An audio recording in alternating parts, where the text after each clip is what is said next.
네, 우리 오늘 이제 내신 대비 2주차 수업에 접어들었습니다. 여러분들 한 주 잘 보내셨나요? 네. 네, 잘 지내셨다니 더할 나위 없습니다. 자, 그렇다면 오늘 이제 어떤 수업 진행할 건지 미리 한번 이야기를 해볼게요. 일단 우리 지난주에 뭐뭐 배웠었지, 얘들아? 지난 수업. 실무형. 네, 지난 수업에서 우리 문장 성분 그리고 문장 성분 같이 나가면서 더불어서 품사 같이 복습했었죠. 두 번째는요, 문장 표현 들어갔습니다. 그래서 종결 표현,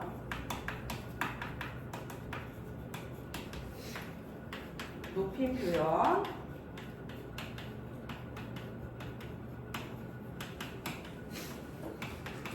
시제 표현까지 배웠었는데요. 그러면 오늘은 우리 무엇을 함께 배워볼까요? 바로 피동과 사동입니다. 오늘의 가장 핵심이 되는 주요 단어는 피동, 사동이고요. 피동, 사동. 그리고 부정 표현,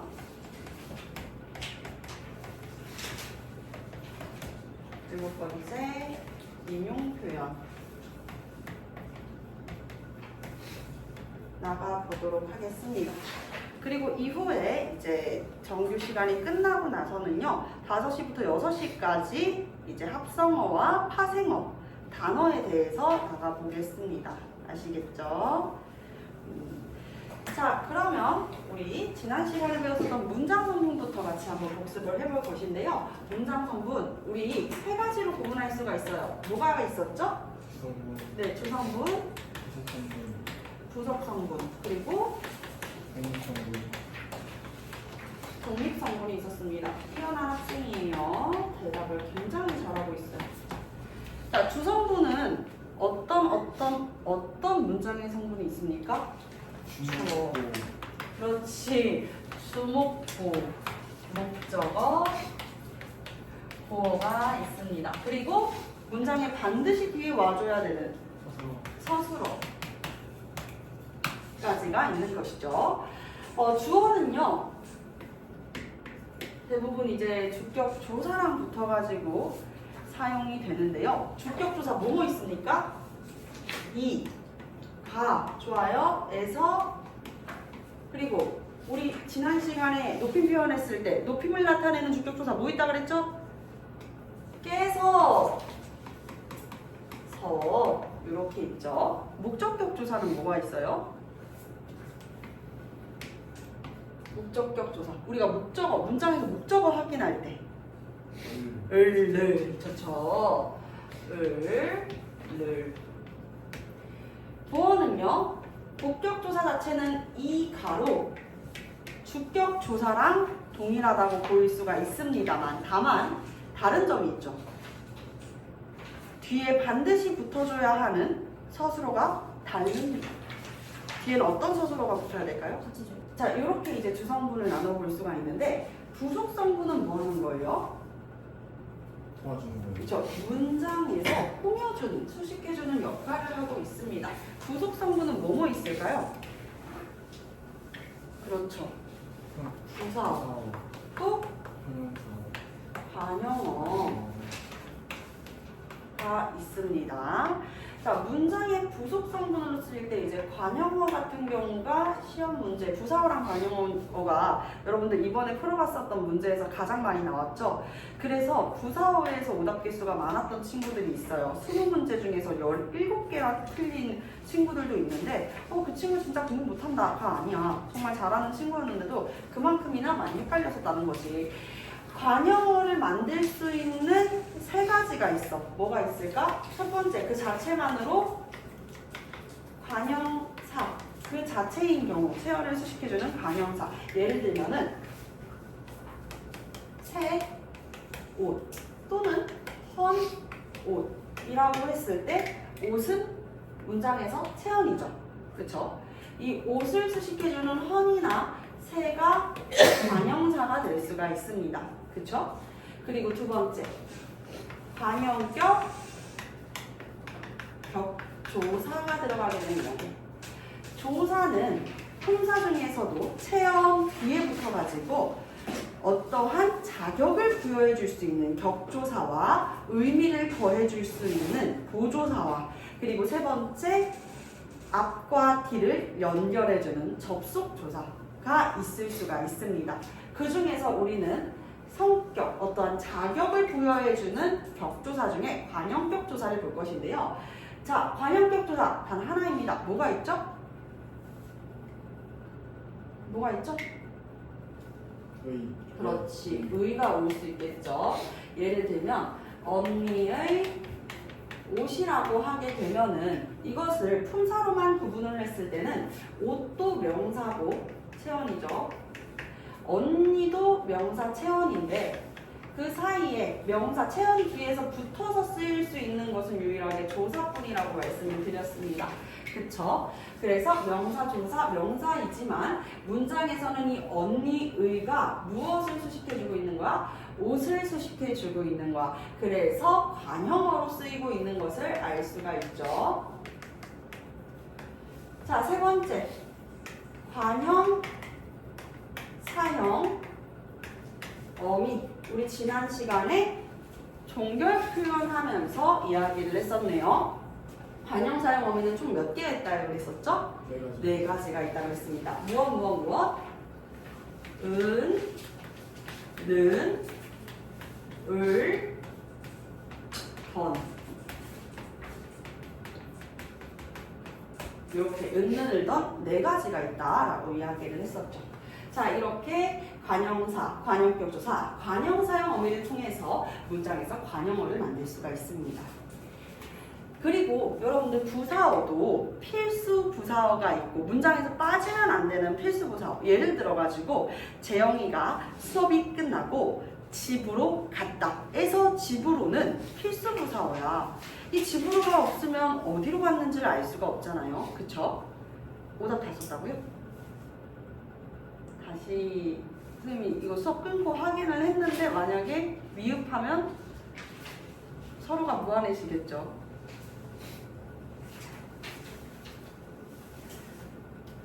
다시 갈게요. 네, 그래서 이제 이렇게 관형사, 관형격조사, 관형사형 어미로 나누어 볼 수가 있겠고 부사 같은 경우에는 이제 필수적 부사어인지를 확인하는 문제가 시험 문제에서 많이 나왔습니다. 부사격 조사는 너무나도 많죠, 그쵸? 부사로 성격을 바꾸어주는 전성어미, 부사형 전성어미들도 있고요. 개, 도로, 드시, 그쵸? 미치 개, 미치 도로, 미치 드시와 같이 용언을 부사어로서 쓰일 수 있게 하는 전성어미들도 있습니다.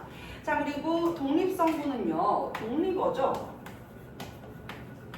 이 독립어는 문장에서 이제 독립적으로 쓰일 수 있는 독립어는 두 가지로 나누어 볼 수가 있습니다. 첫 번째는요, 느낌 논란, 부름, 대답을 뜻하는 감탄사와 두 번째는요, 명사, 이름 뒤에 오는 명사, 이름 명사 뒤에 오는 폭격 조사. 예를 들면 재영,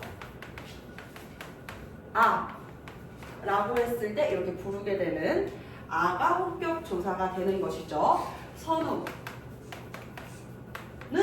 종성의 이름에 이제 뒤 음절이 종성 자리가 없는 친구들은 야 라고 부를 수 있습니다.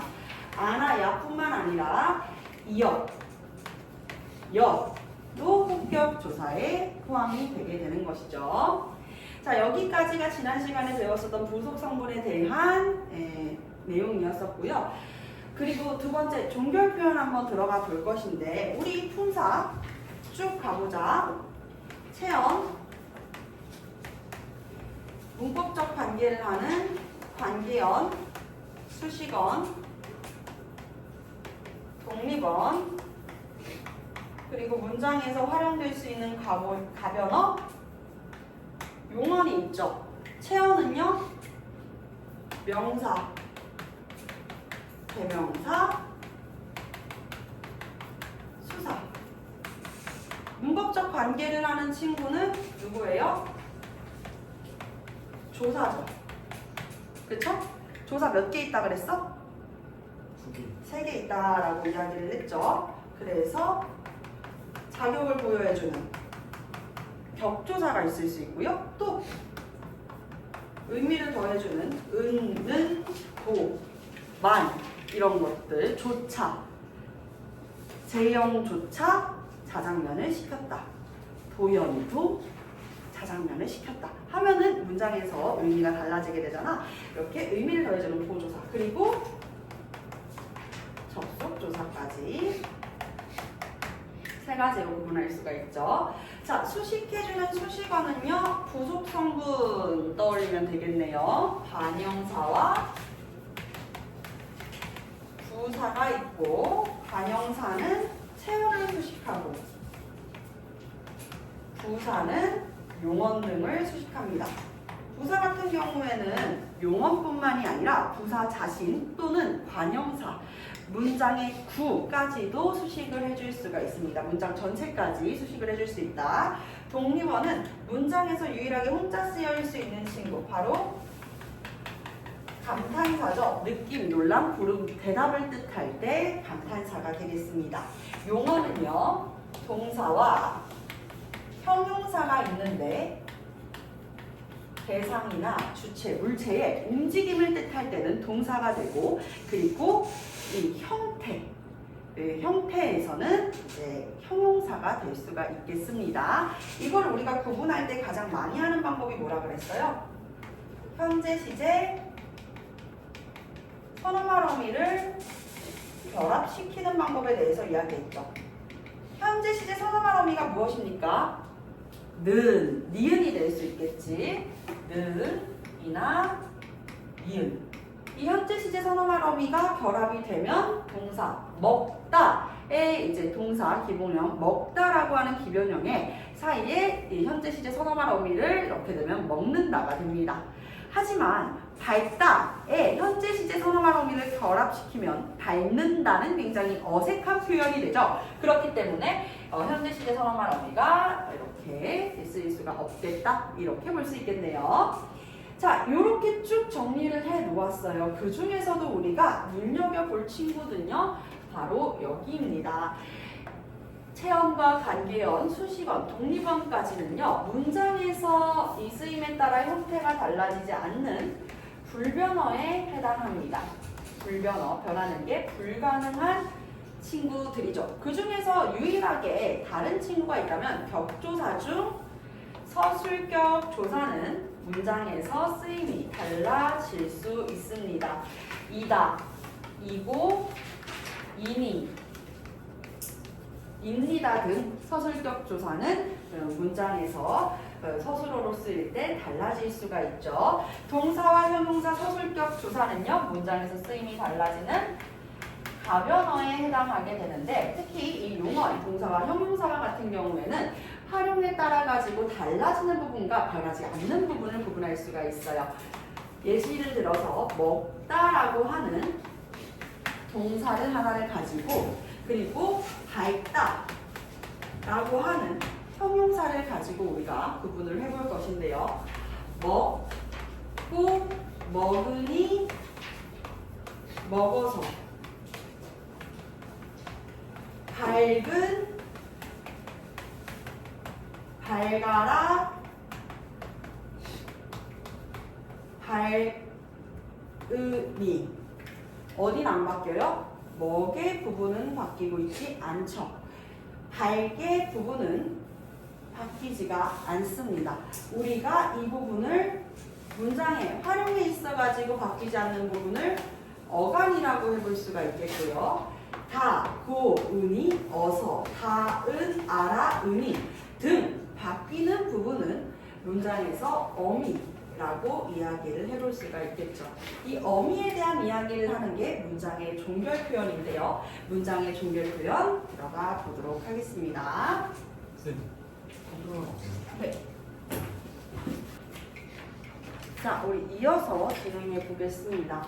문장의 종결 표현 지난 시간에 배웠었는데요. 문장의 종결 표현은 이제 어미를 살펴볼 수 있다고 이야기를 했어요. 이 어미는 어마의 어미, 그러니까 가장 마지막에 오는 어미와 엄한 어미보다 더 앞에 올 수 있는 선엄할 어미가 있다라고 이야기를 했습니다. 엄할 어미부터 볼까요? 엄할 어미는 몇 가지가 있어요? 몇 개가 있어요? 4개. 3개가 있죠. 첫 번째는요, 종결어미, 그리고 종결어미 다음에 순서는 중요하지 않아요. 여러분들이 알고 있는 거를 말씀해 주세요. 아, 그렇죠. 앞에 문장과 뒤에 문장을 이어주는 연결어미. 그리고 문장이 가지고 있는, 구가 가지고 있는 성격을 바꿔주는, 어의 성격을 바꿔주는 무슨 어미? 전성어미. 용언이 가지고 있는 성격을 전환시켜주는 전성어미가 있겠습니다. 종결어미는 우리가 대화를 할 때 있잖아요. 5가지의 이 표현으로 대화를 나눌 수가 있다. 우리 대화는 5가지의 형태로 구성되어 있다라고 이야기를 했는데, 평서문, 평서형, 종결어미, 그리고 의문형, 종결어미, 또 뭐가 있어요? 그렇죠. 명령형, 종결어미. 명령은 강압적으로 타자에게 어떠한 행위를 시키는 것이잖아요. 그쵸? 그렇다면은 조금 더 부드럽게 요청을 할 때 청유형, 요청하다, 청유형. 옆에 누나한테 채점을 해달라고 요청하다 할 때 청유형이라고 이야기를 하죠. 청유형. 그리고 감탄형 어미까지 볼 수 있겠습니다. 판서 구조 살짝 바꿀게요. 내용은 동일해요. 구조만 달라집니다.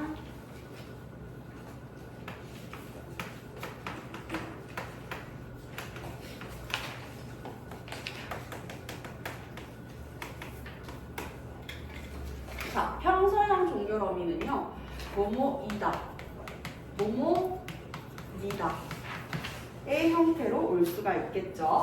그리고 의문형 종결어미 느냐, 뭐뭐야, 밥을 먹느냐, 공부를 하느냐, 숙제를 하느냐 등이 될 수가 있겠습니다.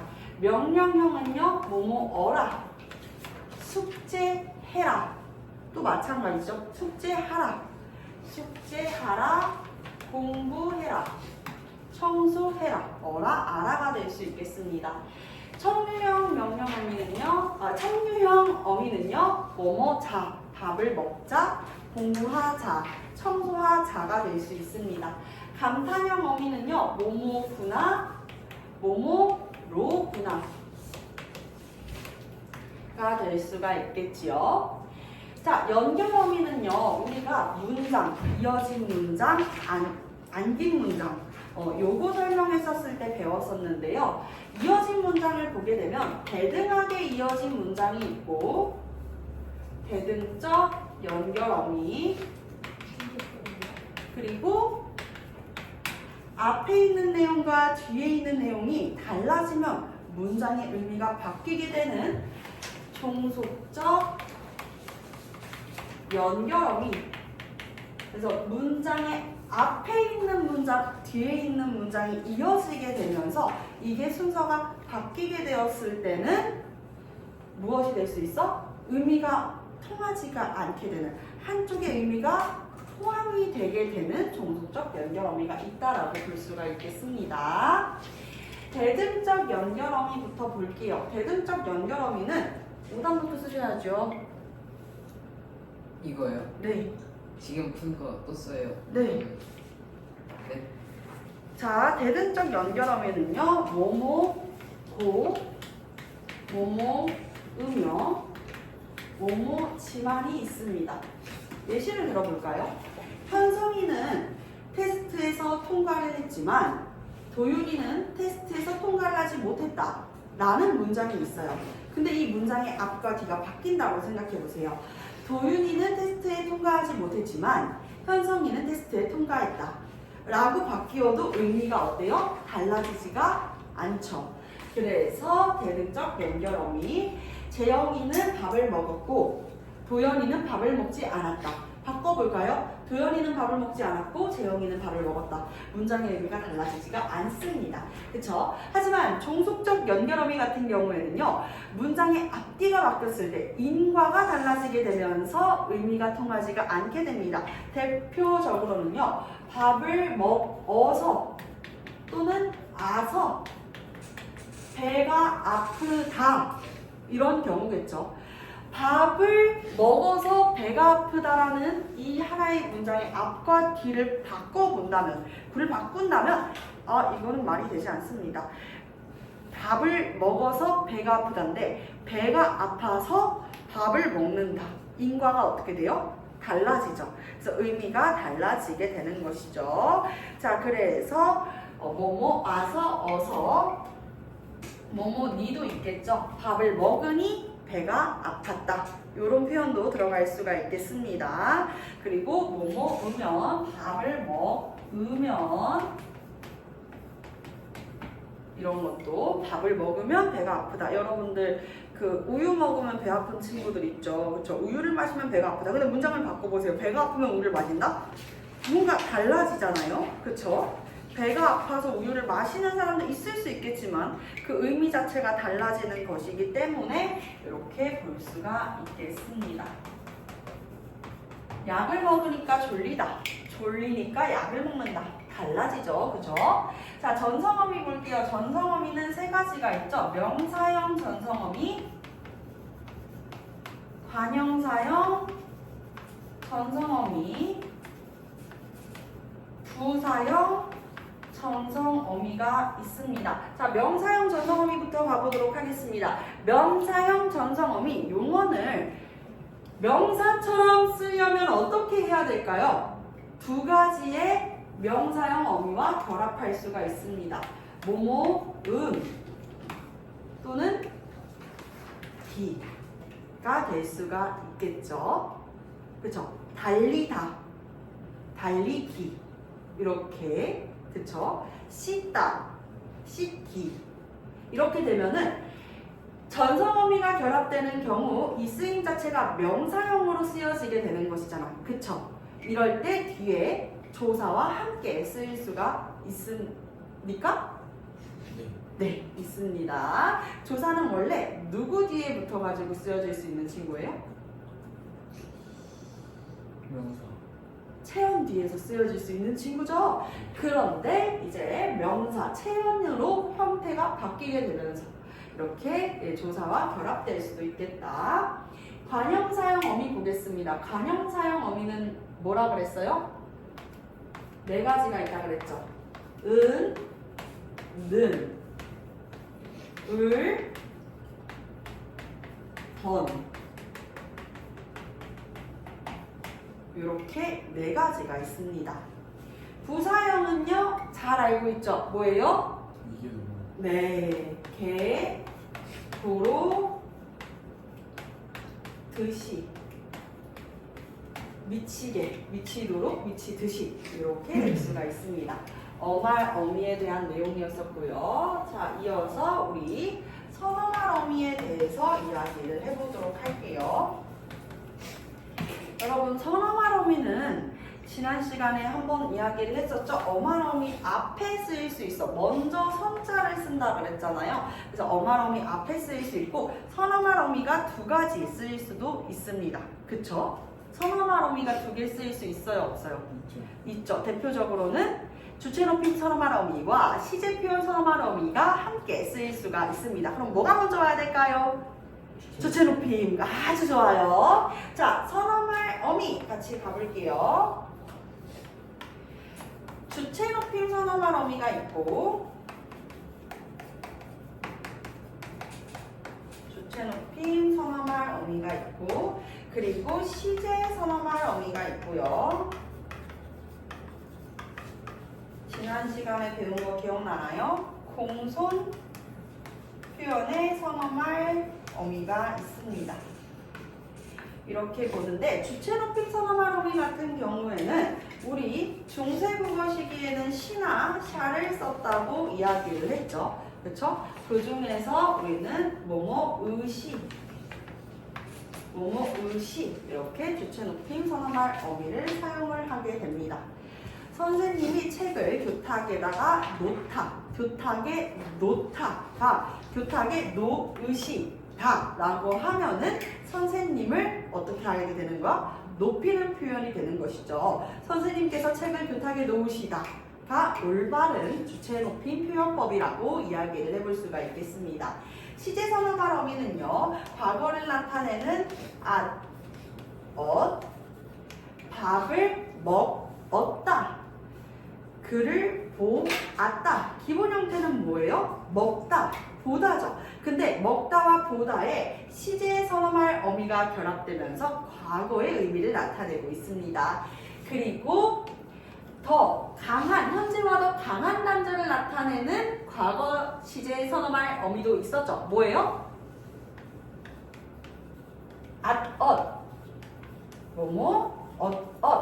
시 될 수가 있겠습니다. 또는 이 될 수가 있겠죠. 나는 그를 좋아한다. 나는 그를 좋아한다. 이거는 현재죠. 현재 시제 선어말 어미인 니은이 결합된 형태라고 볼 수가 있습니다. 그러면 나는 그를 좋아한다. 현재인데 나는 그를 좋아했다. 하였다. 라고 이야기를 하게 되면 과거, 지금은 아닌 과거가 되는데 나는 그를 좋아했었다. 현재와 더 멀어지는 과거가 되면서 강한 단절을 나타낼 수가 있겠습니다. 그리고 나는 그를 좋아하겠다. 지금은 아니지만 좋아하겠다 라고 이야기를 하는 게 미래 시제가 되는 것이죠. 미래 시제를 나타내는 get 같은 경우에는요, 미래 시제를 나타내는 것 뿐만 아니라 다른 의미로도 활용이 될 수가 있습니다. 첫 번째, 나의 의지를 나타낼 때, 여러분들 이렇게 국어 학원에 와가지고 수업을 열심히 듣고 나면은 집에 돌아갈 때쯤 이런 생각이 듭니다. 오늘은 꼭 집에 가서 국어 숙제를 먼저 다 해야지, 국어 복습해야지, 국어 강의 다시 한번 봐야지 라는 생각 들죠? 네. 그런데 정작 집에 가서 그렇게 하십니까? 네. 안 하죠. 그쵸? 안 하는 친구들이 많아요. 그러면 나는 나 이렇게 꼭 하겠다. 의지만을 가지고 있지만 하지 않는 경우들이 있다는 거죠. 꼭 하겠다. 의지를 나타낼 때 get을 쓸 수 있겠고요. 그리고 지금쯤이면 밖에 비가 오겠다 라고 이야기하는 거 현재형 추측이 됩니다. 그래서 지금, 오늘 등과 같이 현재를 나타내는 시간 부사어와 함께 쓰일 수 있습니다. 세 번째는요, 가능성입니다. 야, 그건 선생님도 하겠다. 그건 나도 하겠다. 그건 초등학생 내 동생도 하겠다. 라고 이야기를 하면서 가능성을 이야기할 수가 있겠습니다. 자, 요렇게 이제 시제 선어말 어미도 이야기를 했고, 그리고 공손 선어말 어미, 공손 선어말 어미는 뭐예요? 뭐뭐 시옵, 가시옵소서, 하옵소서, 이런 식으로 시옵옵이라고 하는 선어말 어미가 함께 쓰일 수가 있겠습니다. 이렇게 종절 표현 지난 시간에 배워보았고 우리 필기도 마무리했는데요. 지금부터는 이제 지난 시간에 배웠었던 시제 그리고 높임 빠르게 복습해 보면서 본 수업으로 넘어가 보도록 하겠습니다.